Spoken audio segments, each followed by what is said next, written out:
볼로디미르 젤렌스키 우크라이나 대통령은 8일 점심에 영국, 저녁엔 프랑스를 방문해 하루 만에 영국, 프랑스, 독일 세 나라 정상을 모두 만났습니다. 다음 날엔 유럽연합 특별 정상회의가 열리는 벨기에 브뤼셀로 나라가 EU 지도부와 27개 회원국 정상들 앞에 섰습니다. 그가 이렇게 초고속 행보를 보이는 이유는 명확합니다. 바로 전투기와 중화기 지원을 요청하기 위해서죠.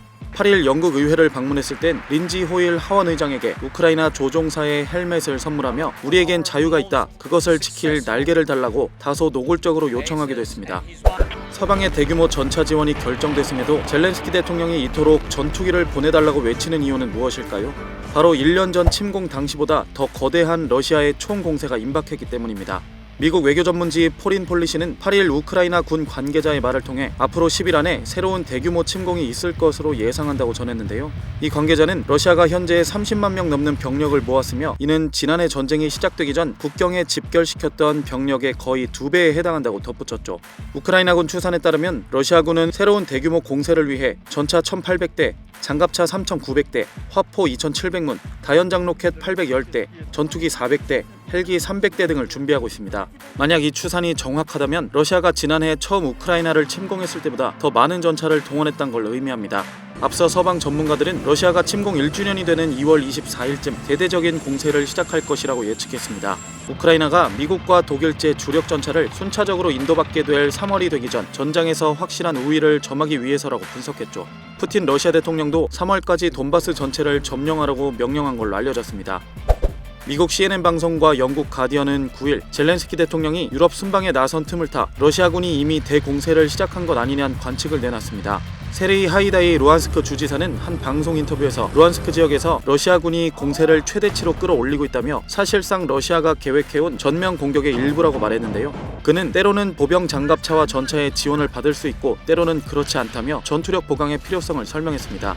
가디언은 러시아군의 공격 타이밍은 알 수 없다면서도 수도 키이우 등 대도시에 폭격을 퍼부으면서 동부, 남부, 북부 세 방면에서 동시에 진격해오는 것도 러시아의 시나리오 중 하나라고 분석했습니다. 미국의 싱크탱크인 전쟁연구소는 러시아가 고도로 훈련된 정규 사단 병력을 투입해 루안스크에서 주도권을 되찾았다고 분석했습니다. ISW는 일간 보고서를 통해 우크라이나군에 막혀 큰 이득을 보지 못했음에도 이 지역에 최소 3개의 주요 사단을 투입했다는 것은 러시아의 공세가 시작되었음을 의미한다고 밝혔죠. 특히 러시아에서 가장 유명한 부대 중 하나인 제90 근위 전차 사단도 이곳 전선에 투입된 걸로 알려졌는데요. 이는 러시아가 그동안 이 지역에 투입했던 와그너 그룹의 용병들을 신뢰하지 못하고 전술을 변경한다는 신호라고 영국 텔레그래프는 전했습니다. 우크라이나군은 이러한 공세를 분산시키기 위해 크림반도에 영국에서 제공받은 하푼 장거리 미사일을 사용할 수도 있습니다.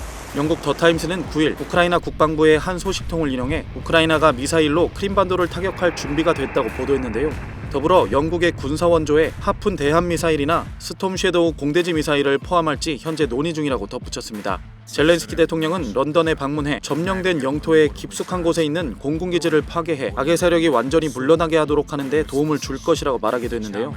미국의 대표적인 대함 미사일 하푼은 대당 18억 원에 달하는 미사일로 최대 사거리는 241km입니다. 스톰 섀도우는 약 33억 6천만 원의 고가 무기로 최장 563km까지 날아갈 수 있지만 수출용은 사거리가 짧게 개조됩니다. 우크라이나군은 지난해 6월 영국군이 지원한 하푼 미사일로 러시아군의 예인 구조선을 격침했다고 알려지기도 했습니다.